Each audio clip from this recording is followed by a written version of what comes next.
किसी ने बड़े कमाल की बात कहा है कि यदि दुखी रहना है तो सब में कमियां खोजो, यदि खुश रहना है तो सब में गुण खोजो। नमस्ते दोस्तों, वेलकम टू माय चैनल। आज सीटेट के कुछ क्वेश्चन को डिस्कशन करेंगे जो इंटेलिजेंस से होगा, इंटेलिजेंस एंड बुद्धि से होगा। तो सबसे पहले बुद्धि के बारे में थोड़ा समझेंगे कि बुद्धि क्या है। बुद्धि शब्द इंग्लिश का इंटेलिजेंस सबसे बना है, जो लैटिन भाषा इंटेलिगो से बना, जो इंटेलिगो का अर्थ होता है अंडरस्टैंड यानी समझ। यानी बुद्धि एक तरह का क्या है, समझ है, जिसको प्रज्ञा, प्रतिभा, प्रज्ञान भी बोला जा सकता है। और अमूर्त रूप में चिंतन करते हैं, या कोई समस्या आता है तो उसको सॉल्यूशन करते हैं, या नवीन परिस्थिति में अपने आप को समायोजन करते हैं बुद्धि। कुछ मनोवैज्ञानिक बोलते हैं कि बुद्धि एक कारक होते हैं, जैसे विने का कहना है कि कारक है, वही स्पीयरमैन का कहना है कि द्विकारक है, और थ्रस्टन जी का कहना है कि समूह कारक है, वही थॉर्नडाइक का कहना है कि बहुकारक है। और बुद्धि का एक त्रिआयामी जो होता है, जो बुद्धि की संरचना के बारे में बोलते हैं, वह गिलफोल्ड बोलते हैं। और त्रितंत्रीय सिद्धांत जो बुद्धि का दिए हैं वह स्टर्नबर्ग का दिया है। और बहुबुद्धि सिद्धांत दिए हैं वह हार्वर्ड गार्डनर का दिया है, जो 7 तरह का बुद्धि के बारे में। तो इस तरह देखते हैं कि बहुत सारे डिफरेंट वैज्ञानिक जो हैं, जो बुद्धि के बारे में अलग अलग अपना कंसेप्ट दिए हैं। तो आते हैं बुद्धि से रिलेटेड कुछ क्वेश्चन को डिस्कशन करते हैं, जो सीटेट में ऑलरेडी आया हुआ है, जो आपके एग्जाम के लिए बहुत बेनिफिशियल होगा, यानी लाभदायक होगा। देखते हैं क्वेश्चन नंबर 1। निम्नलिखित में कौन सा स्टर्नबर्ग की बुद्धि के त्रितन सिद्धांत का हिस्सा नहीं है? त्रितन सिद्धांत का हिस्सा नहीं पूछ रहा है, तो त्रितंत्र बुद्धि का त्रितन सिद्धांत में कौन सा? विश्लेषणात्मक आता है, व्यवहारिक आता है, सृजनात्मक आता है। अब देखेंगे यहाँ ऑप्शन में विश्लेषणात्मक बुद्धि ये तो है, सेकंड देखें व्यवहारिक बुद्धि ये भी है, दैत्सिक बुद्धि इसके बारे में तो नहीं पढ़े, सृजनात्मक बुद्धि ये भी है। तो इसका आंसर कौन हो जाएगा? इसका आंसर हो जाएगा जाके सी नंबर हो जाएगा। देखिए क्वेश्चन नंबर नेक्स्ट देखते हैं। क्वेश्चन नंबर 2 है, बहुबुद्धि सिद्धांत को वैध नहीं माना जाता। बहुबुद्धि सिद्धांत को वैध नहीं माना जाता, क्योंकि बहुबुद्धि सिद्धांत किनका दिया हुआ है? हार्वर्ड गार्डनर के द्वारा दिया हुआ है। ये कह रहा है यह सर्वाधिक महत्वपूर्ण बुद्धि जी अनुकूलित नहीं है, ऐसा कुछ नहीं बोले। विशिष्ट परीक्षणों के अनुभव के विभिन्न बुद्धि का मापन संबंध नहीं है। हाँ, वो जो गार्डनर थे, जो 7 तरह के बुद्धि के बारे में स्टार्टिंग बताए थे, लेकिन सभी के बारे में मापन के बारे में नहीं बताया था कि कौन सा बुद्धि कैसे मापा जाए, इसलिए इसका आंसर क्या होगा? बी हो जाएगा। ऐसे आगे भी देख लेते हैं। सी कह रहा है यह सभी 7 बुद्धि का समान महत्व नहीं देते, ऐसा कुछ नहीं है। ये केवल अब्राहम मैस्लो के जीवन भर के सुदृढ़ अनुभव अध्ययन पर आधारित है, इसलिए आंसर का कौन होगा कि मापन संभव नहीं है। इसका आंसर बी हो जाएगा। इसका आंसर बी हो जाएगा। कहाँ चल गए? बी।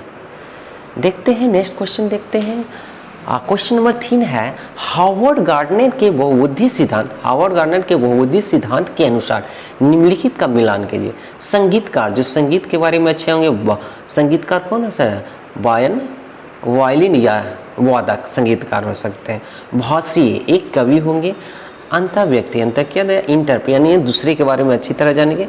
चिकित्सक हो सकते हैं। स्थानिक बुद्धि में कौन हो सकते हैं? मूर्तिकार। तो इसका आंसर कौन हो जाएगा? इसका आंसर 3 नंबर चला जाएगा। 3 नंबर। चलिए नेक्स्ट देखते हैं क्वेश्चन नंबर 4। देखिए 16 वार्षिक बच्चे बुद्धि परीक्षा में 75 अंक लाए, यानी IQ निकाला गया तो 75 आए, तो उनकी मानसिक आयु क्या है? तो IQ बराबर फॉर्मूला क्या होता है? IQ बराबर फॉर्मूला ये होता है कि IQ बराबर क्या होता है? MA/CA। MA/IQ बराबर क्या फॉर्मूला होता है? IQ बराबर होता है MA/CA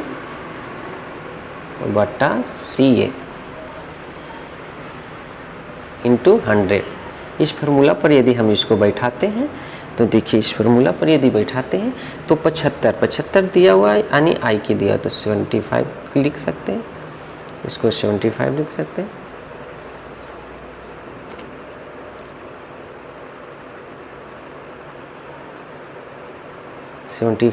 इसको MA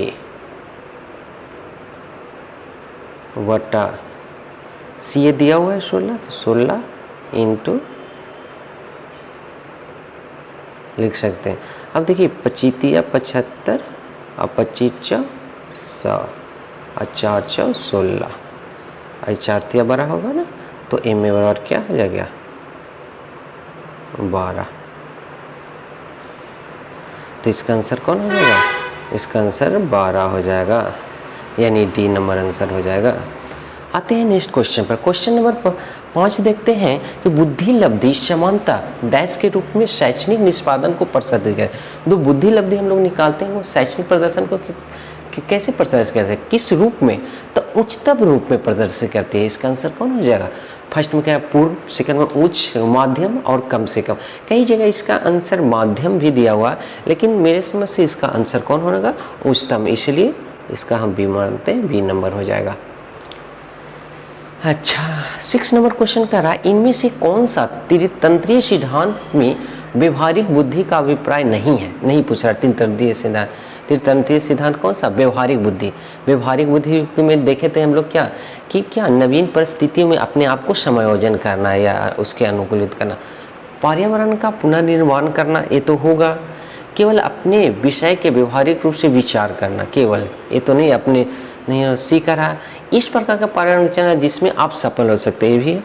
पर्यावरण के साथ अनुकूलन करना, ये भी है। इसलिए आंसर इसका कौन हो जाएगा? इसका आंसर हो जाएगा बी नंबर। चलिए देखते हैं नेक्स्ट क्वेश्चन देखते हैं। क्वेश्चन नंबर 7 देखिए। क्वेश्चन नंबर 7 क्या कह रहा है? गार्डनर के बहुबुद्धि सिद्धांत के अनुसार वह कला जो व्यक्ति के आत्मबोध हेतु सर्वाधिक योगदान देगा वह हो सकता है आत्मबोध, यानी खुद के बारे में। देखिए पहले संगीतमय, सेकंड कह रहा है आध्यात्मिक, सी कह रहा है भाषा विषय, और डी कह रहा है अंतर व्यक्ति यानी इंट्रापर्सनल। खुद के बारे में कह रहा है व्यक्ति आत्मबोध, खुद का। तो क्यों सा इंट्रापर्सनल इंटेलिजेंस, इसलिए इसका आंसर कौन हो जाएगा? इसका आंसर हो जाएगा डी नंबर। चलिए आते हैं क्वेश्चन नंबर 8 पे। क्वेश्चन नंबर 8 यह कह रहा है कि निम्नलिखित में कौन सा बुद्धि बच्चे का लक्षण नहीं है? बच्चे का लक्षण कौन सा? बुद्धिमान बच्चे का लक्षण है, जो बहुत बुद्धिमान है वह जो लंबे निबंध को बहुत जल्दी रट की क्षमता रखता, रटने की क्षमता, ये बुद्धि से रिलेटेड नहीं है। बी कह रहा वह जो प्रभावपूर्ण एवं उचित तरीके से संप्रेषण करने की क्षमता रखता है, ये बुद्धि सही है, जो उचित तरह से संप्रेषण करने की क्षमता रखता है। जो अमूर्त रूप से सोचता रहता है, हाँ ये भी हो सकता है, मूर्त रूप से सोचता है। वह जो नए परिवेश में स्वयं को समायोजित करता है, ये भी सही है, इसलिए रटना नहीं, गलत हो जाएगा। इसलिए इसका आंसर कौन हो जाएगा? ए हो जाएगा। चलिए क्वेश्चन नंबर 9 देखते हैं। क्वेश्चन नंबर 9 क्या कह रहा है? निम्नलिखित में से कौन सी बहुबुद्धि सिद्धांत की आलोचना है? बहुबुद्धि सिद्धांत के बारे में बोला, जो गार्डनर का दिया हुआ।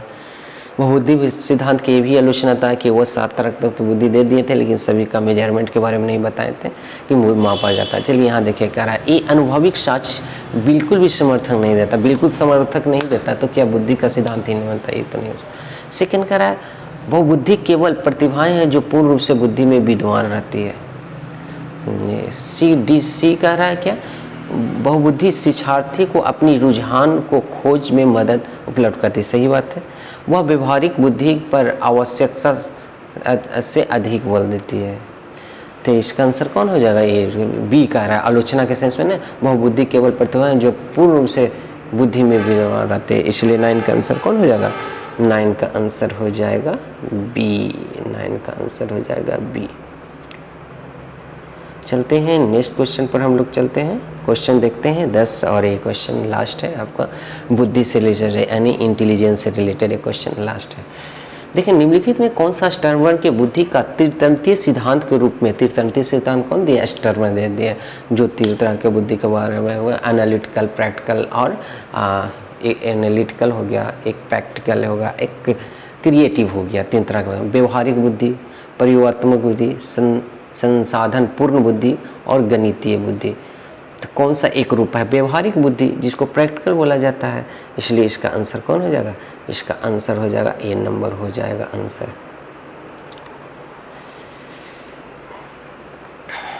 चलिए हमेशा की तरह एक बार फिर कहना चाहेंगे कि ऊपर वाले के आशीर्वाद के साथ और अपने परिवार के प्यार के साथ और अपनी सच्ची मेहनत से के साथ कर दिखाओ कुछ ऐसा कि आसपास के लोग करना चाहें आपके जैसा। Thanks for watching my video. Okay, thank you. Like, share and subscribe.